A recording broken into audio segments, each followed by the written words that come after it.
Doa tawasul yang diajarkan oleh Rasulullah Shallallahu Alaihi Wasallam. Di zaman Rasulullah, ada seorang lelaki yang tertimpa musibah dan sakit hingga matanya mengalami kebutaan. Karena tak kuasa dengan penderitaan yang dialaminya, dia pergi menghadap Nabi Shallallahu Alaihi Wasallam. Dia memohon agar kepada Nabi untuk mendoakan dirinya agar bisa sembuh dari penyakitnya. Nabi Shallallahu Alaihi Wasallam pun bersabda, "Pergilah ambil wudhu dan sholatlah 2 rakaat. Lalu bacalah doa ini. Allahumma inni as'aluka wa atawajahu ilaika binabi'i Muhammadin nabi'i rohmah ya Muhammad ini atawajahu bika ila robi wa yakdi hajati. Ya Allah, sesungguhnya aku memohon padamu dan aku menghadap padamu perantara Nabi Muhammad, Nabi pembawa rahmat. Wahai Muhammad, sesungguhnya aku memohon kepada Tuhanku dengan engkau terkait dengan hajatku agar dikabulkan." Hadis riwayat An-Nasai. Maka, seketika orang itu sembuh dari penyakit yang dialaminya. Matanya tak lagi buta. Dia kembali sehat berkat doa yang diajarkan Nabi. Doa yang memuat contoh penyebutan dan tawajuh ini sangat populer di zaman Nabi dan masa sahabat. Meski doa ini menjadi sebab kemunculannya adalah untuk menyembuhkan kebutaan,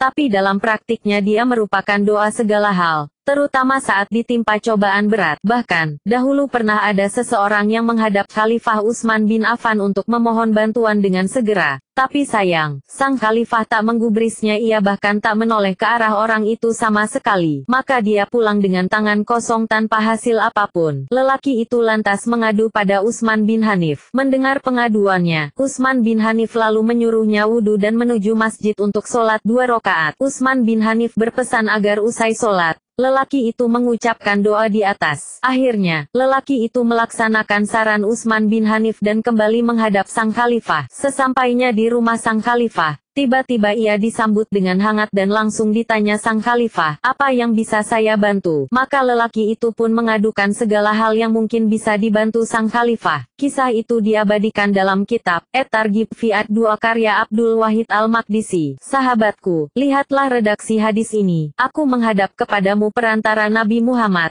Nabi pembawa rahmat. Wahai Muhammad, sesungguhnya aku memohon kepada Tuhanku dengan engkau terkait dengan hajatku agar dikabulkan. Sebuah permohonan doa yang menggunakan perantara Rasulullah untuk menguatkan agar doa terkabul. Di zaman Khalifah Utsman, Nabi telah wafat, namun redaksi tawajuh dan perantaranya masih terus digunakan. Sebagaimana kita berselawat saat tahiyat. Dari pelajaran ini kita juga bisa memahami bahwa pada setiap kita berdoa kita harus mendahuluinya dengan solawat Nabi. Doa bisa tertolak tanpa solawat. Rangkaian doa dari awal hingga akhir adalah satu kesatuan munajat, di mana tanpa perantara Rasul doa menjadi kurang sah. Maka, tak heran sahabat, tabi'in, tabi'ut tabi'in, seringkali melakukan tawasul dengan model doa seperti itu tapi dengan redaksi berbeda. Solawat menjadi doa dan munajat yang melekat di hati mereka. Mereka menulis syair, pujian, burdah, dan sejenisnya untuk memuliakan dan mengagungkan nabinya. Allahumma sholli ala sayyidina Muhammadin wa ala alihi wa sahbihi ajmain.